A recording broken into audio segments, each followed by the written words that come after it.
What's going on, everybody? This is Rich from Gaming on a Budget, the channel that reviews free or cheap games with the hopes of recommending you some dope shit. So sorry I've been away for a bit, been kind of busy and just dealing with life, as we all are, but been working on something pretty cool. So recently my channel turned 1 year old on YouTube, and I was thinking, what was something special that I could do? I was talking to one of my subscribers by the name of Super Watto, and he thought it would be a good idea if I actually rated all the games that I've played up until this point. So usually my reviews are kind of like just how I feel about the game and don't really have an actual rating. So I thought about it and I was like, you know what, Watto, you're right. So in this video, I'm going to recap all the games I've reviewed so far, and we'll call this season 1. I'll talk about my favorite games, least favorite games, and some other things. Quick disclaimer, any demos or trials that I played will not be part of this video because, you know, obviously they're not the full game. And then also, at one point, all these games were free to me. So if they aren't anymore, I'm sorry. But yeah, they were free at some point. But anyway, thanks Watto for this idea. And without further ado, let's go ahead and get started. So the very first game I reviewed, DC Universe Online. And unfortunately, probably my least favorite. Being really into superheroes, I was really hoping that this game would give me a better experience than it did. I remember the visuals for the game being pretty decent with the players and the maps, but overall I was not impressed by the game. I felt like it was lacking content, and honestly when I was playing through it, it just felt repetitive, a bunch of repetitive missions. Not to mention the annoying amount of menus in the game. My highlights for the game included the open world environment, but also creating my character, which if you think about it, it's kind of whack. So anyways, DC Universe first impression was not good, and ultimately it's not a game I would recommend playing, at least in my taste. So I give DC Universe Online a 4 out of 10. So next game, Cuisine Royale, or Cursed FOAD. The game I randomly found in the Xbox Game Store with an interesting cover art and decent enough ratings to grab my attention. The best way for me to describe this game is a mix of PUBG with demonic powers and rituals, if that sounds interesting. Initially I was a bit skeptical of this game, mostly because it was a battle royale, and the only other battle royale I had played at the time was Fortnite, and y'all know how I feel about that game. But with time, this really became one of my favorite games that I've reviewed. Not gonna lie, it's still one of the only games I've played consistently since I found it, and I've gotten pretty good at it. In the new season, along with the name change, they've also included a new scenic map, as well as some more interesting characters, weapons, and new game mechanics, so on and so forth. Can't lie, I'm still having a blast playing this game, and I hope others check it out as well. At the end of the day, I'd have to give Cuisine Royale an 8 out of 10. This is a really fun game. Alright, so on to the next game, Dauntless. Another one of my first reviews. The game created by the makers of Fortnite that is basically a mix of Monster Hunter with a bit of Dark Souls. I remember calling it Fortnite's little brother, mostly because of the character models and the aesthetic of the game. In this game, you play as a slayer to basically fight off these monsters called behemoths, and they all have special powers. So one of the highlights of the game for me was being able to craft your weapon and armor from the behemoths you've killed, and how the armor is element based. So for instance, you can have fire armor and ice weapons, or ice weapons and fire armor, so on and so forth. Also, the behemoths look really dope as well. I felt like the design of the monsters was actually really good. But overall, I didn't find this game all that fun. The gameplay was pretty much the same, and it wasn't enough to keep me around, to be honest. I gotta say, Dauntless probably gets like a strict 5 out of 10 from me. You know, good attempt, but wasn't for me. Alright, so let's talk about the next game, or games, Warface and Warface Breakout. So we're going to talk about these two games. As we know, the basic difference between these two is Warface has more game modes, like Battle Royale, Team Deathmatch, as well as PvE stuff, like co-op missions. But Breakout is solely just a PvP, and basically it's the Counter-Strike version of Warface. With that being said, both of these games were really fun, and I was into them. The mechanics for both games, even though they were different, were actually really great. Great shooting feel, great selection of weapons and all that. I do have to mention both games did have their issues with glitches. These included long or disrupted matchmaking issues. But overall, both of these games were mad fun to play, and I do recommend them to anyone that's into shooters like Call of Duty or Counter-Strike. I give OG Warface and Warface Breakout a collective 7 out of 10. Solid game. Alright, so let's move on to Spellbreak. Let's talk about this unique twist on the Battle Royale, where instead of having guns and swords, You use these dope looking gauntlets that allow you to use magic. Not gonna lie, I was kind of hyped by the gameplay because it was mad different. I really like the animation style they chose and the overall aesthetic of the game as well. The environments look really cool.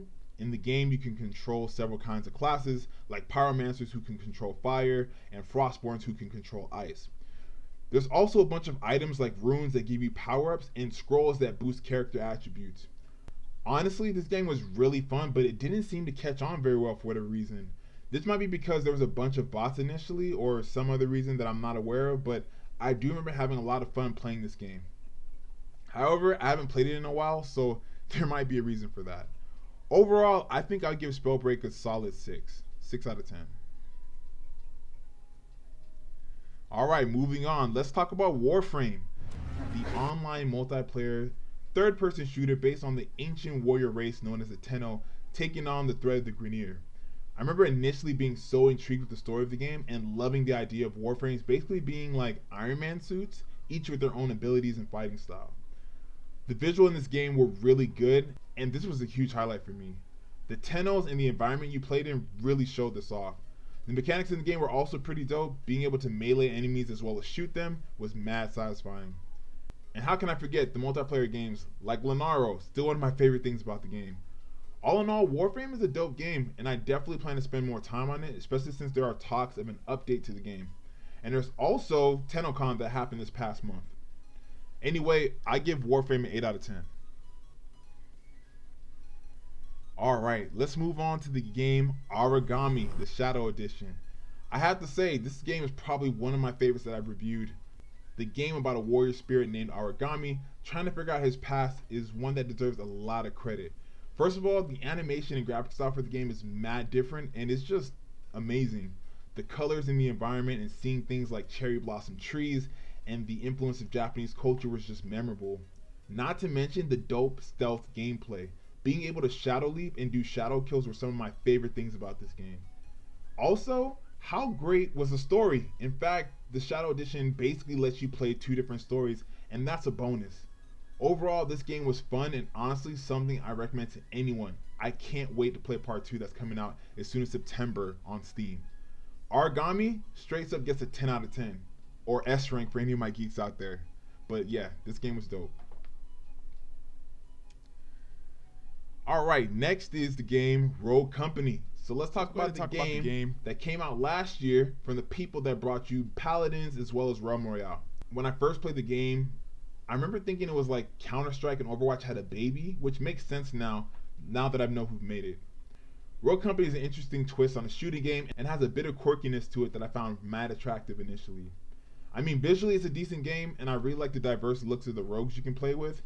Mechanics wise, it wasn't all the way there for me. For instance, shooting didn't feel quite right for me, but I do like how each rogue has a special set of abilities. I did have fun playing this game, but it was something I had to play with friends and wasn't enough for me to enjoy on my own. Overall, it's a decent game though. I give Rogue Company a 6.5 to maybe a 7. Alright, so the next game, let's get into Hyperscape. Let's talk about the Battle Royale that's about gamers playing a game essentially. In the world of this game, players escape their shitty reality by playing Hyperscape, a fast-paced, intensity-driven shooting game. My first thoughts of the game were actually pretty good. I really liked the visual elements of the game, along with some cool weapons you can use, some dope power-ups that included teleportation, materializing a steel wall, and of course bouncing around this huge hamster ball. Mechanics-wise, the game was on point, I felt. One of the biggest drawbacks I felt was the lack of audience the game had. There were so many times where matchmaking took too long, and even when I was in a match, it seemed empty. I feel like this game had a buzz for a bit, but when it came out, it eventually just vanished. Overall, I think I'd have to give this game a 6 to a 6.5. Alright, let's talk about Bleed 2. This funny and hilarious game about a hero named Rin who has to protect the world from alien invaders that want to mess everything up. I love the old school arcade vibe that I got from this game, and like I mentioned in the review, the game was definitely inspired by Mega Man and similar games. One of the few couch co-ops reviewed on this channel, and I would love to have beat this with someone. The story is pretty interesting, the mechanics were dope. I like the fact that Rin had abilities like being able to use a sword and a gun. Not to mention the music in the game was lit. Like honestly, some of the best music I've heard in a video game. For real. It pumped me up while I was playing the game. Honestly, this game is underrated, and if you get a chance to play it, I think you'll honestly appreciate it. I give Bleed 2 an 8 out of 10. So let's get into one of the most popular games during the pandemic, Among Us. This game gifted a bunch of memes for us to laugh at. And if you haven't played Among Us, basically it's a bunch of players trying to complete some task while some imposters have the job of killing everybody and sabotaging the ship. The biggest highlight for me was how simple the game is to play, suited for even the most casual gamer or even non-gamers period. I'm not gonna lie, the best part of this game and the worst part of this game is the meeting, because people go apeshit. I mean, what I learned is that I'm a bad liar, and if I had a debate to not get thrown off a ship, I'm gonna get thrown off a ship. But in all seriousness, this game is not something I would play a lot and would maybe only ever play with some friends. So I gotta give Among Us a 5.5 out of 10. Okay, moving on. Let's talk about the interesting and creepy game Litle Nightmares. Man, in this game you play as a little girl named Six who has to hide and get away from these scary monsters on this weird, scary boat type thing. I have to say, this title was one of the most intense games I've played. Playing as Six, you can't help but grow attached to her and do your best to keep her safe. The visuals in the game were amazing. I mean, the way they used darkness and even like sound in the game was dope. Not to mention all the creepy and scary monsters you come across in the game. Still one of my favorite stories that I've reviewed on this channel, and I'm definitely looking forward to playing part 2. Litle Nightmares gets a solid 9 out of 10 for me. Alright, moving on. Let's talk about the game Crossout. The game is basically Max meets Mario Kart. In this game that takes place in a post-apocalyptic world that was plagued by a virus. Sounding a little too familiar, right? You have to build cars with weapons and challenge others to survive. In the beginning, it took a while to get used to the mechanics, like driving and shooting at the same time, but it quickly got super fun. Literally, driving my car and ramming into people and fucking them up with guns was so fun to me. I even enjoyed the process of building my car and adding weapons and armor to it. This is a low-key cult favorite, and I can tell by the comments I see about the game. Crossout gets an 8 out of 10 from me. Pretty solid game that I think you should try, especially if rated R Mario Kart sounds fun to you. Let's get into Rocket League. Finally, the game that I'm currently obsessed with. I can't lie, I low-key slept on this game thinking it was for kids, but now I'm like a straight addict playing this high-octane bumper cars meets soccer simulation. The visuals, mechanics, and all that shit is good, but bro, can we talk about how fun this game is? I literally play this game every day, and I'm not even bored. Do you guys want to know how serious I am about this game? Not only am I in a clan or club or whatever you want to call it. Shout out to the coldest ones, Frozen, FRZN. Shout out to Mike. Shout out to Jen. Shout out to John for real. But I even went ahead and bought the Rocket Pass because I wanted to get some dope shit from our cars. And guys, you know I never spend money on games. Like never. I'm not an in-game purchase person at all. I'm Mr. Cheap Ass all day long. But I absolutely threw that out the window for this game. It's the only game that I've reviewed that I've spent money on, and that says a lot. Rocket League gets a 10 out of 10. I'm having so much fun playing this game, and it's gonna be in my rotation for a while. Alright, next, Dandara Trials of Fear. This was an Xbox Games with Gold review that I was really looking forward to, initially because of the interesting cover art. But the game is basically about this world of salt that's going bad, and you play as a hero, Dandara, to fix everything that's going wrong. One of the highlights for me was the visuals. It had an old school vibe, and it reminded me of like a Metroid or similar type game. Also, the movement mechanics are pretty unique because instead of walking around, Dandara does this like fast zipping motion to jump from place to place. But I think the biggest highlight for me was the story, but I do remember playing this game and being confused because they don't tell you much. And to be honest, I was not hooked enough to stick around to play out the whole thing.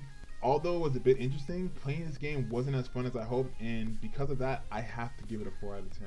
I mean, I kind of hate to do it, but this game just wasn't that great to me. But okay, moving on. Let's talk about Phantasy Star Online 2. So I'm going to be talking about Phantasy Star Online, the original and New Genesis.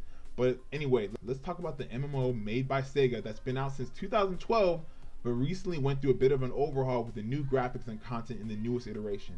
New Genesis. I'm not gonna lie, after playing an MMO like DC Universe, I was a bit skeptical about this game, but subscribers pushed me to review it.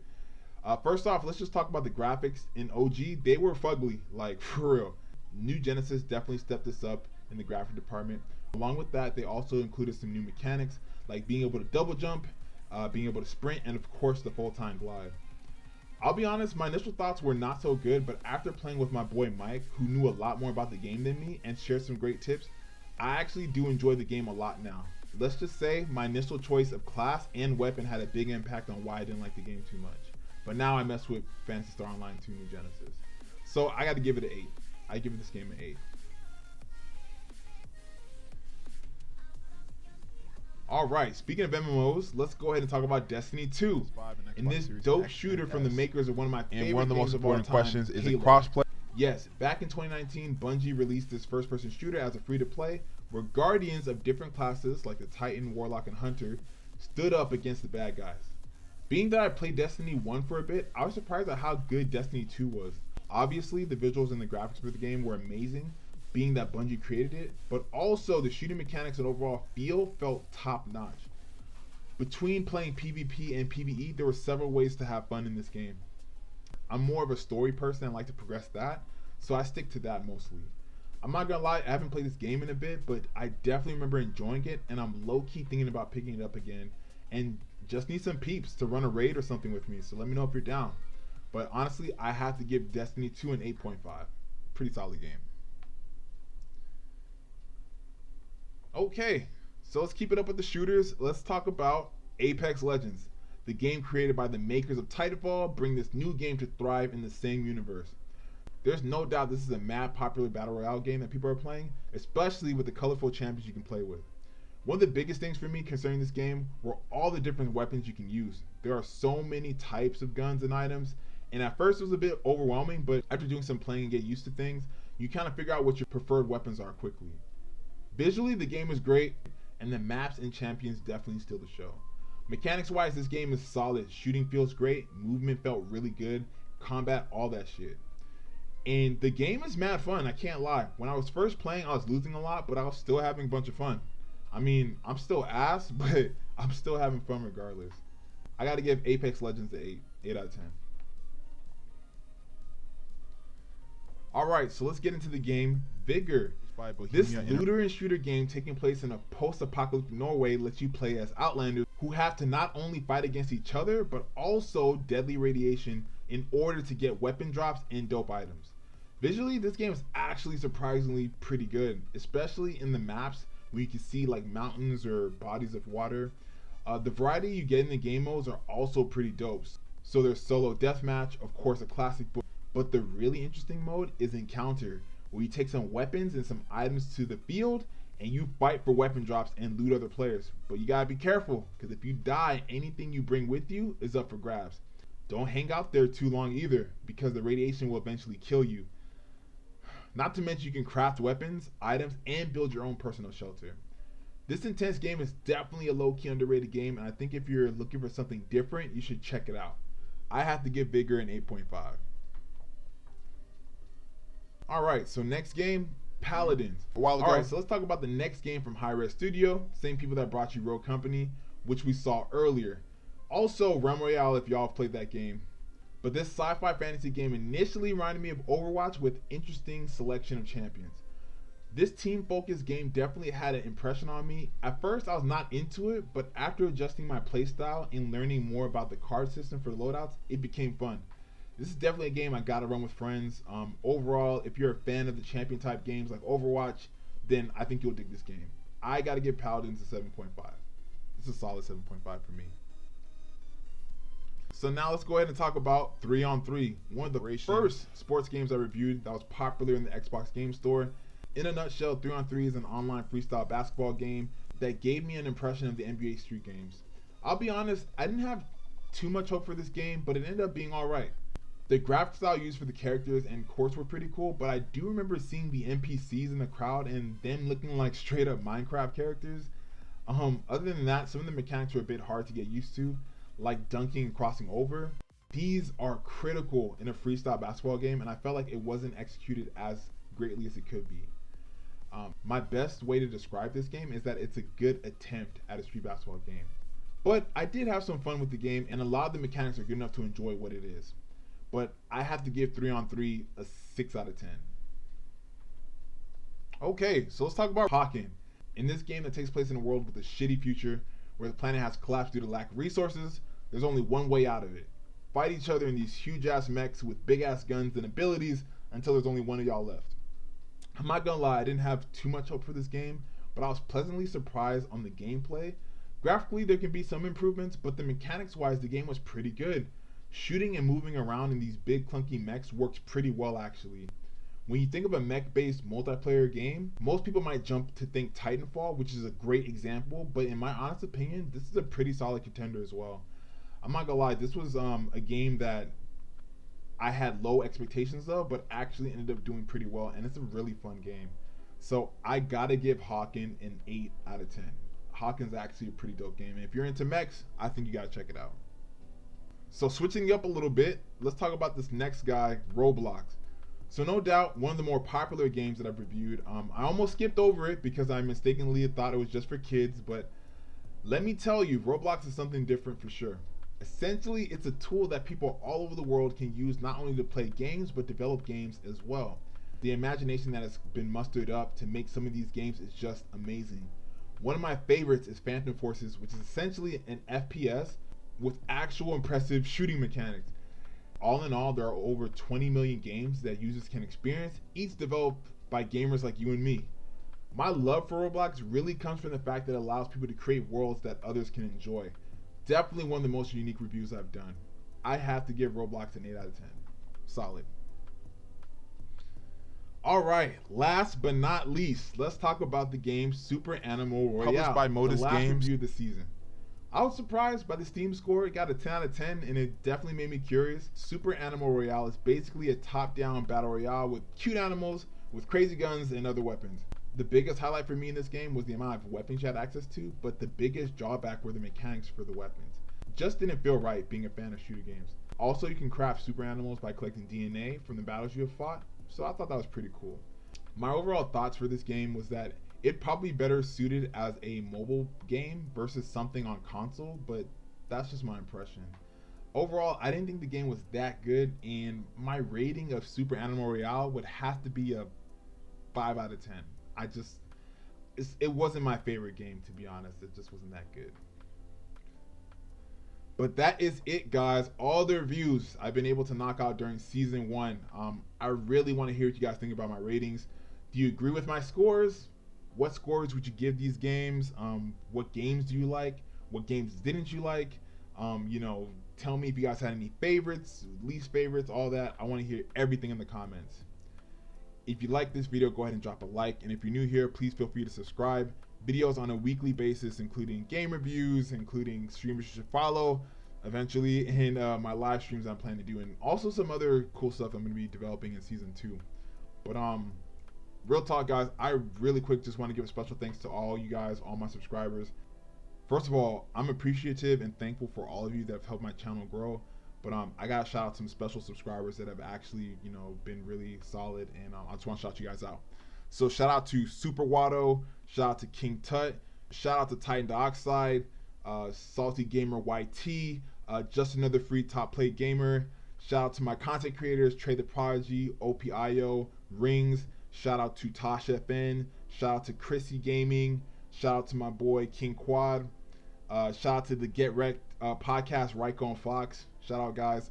Shout out to Nat Murphy. Shout out to Stroop Waffle. Shout out to Scooter Boy 2.0. Shout out to Mike Fresh. And everybody else. If I forgot you, I'm so sorry. I literally wrote this list up, but honestly, all in all, thank you to all my subscribers. You guys have been so dope, and these guys have either recommended a game review, have been mad active on the content, or have played games with me, and I honestly just appreciate the hell out of all y'all.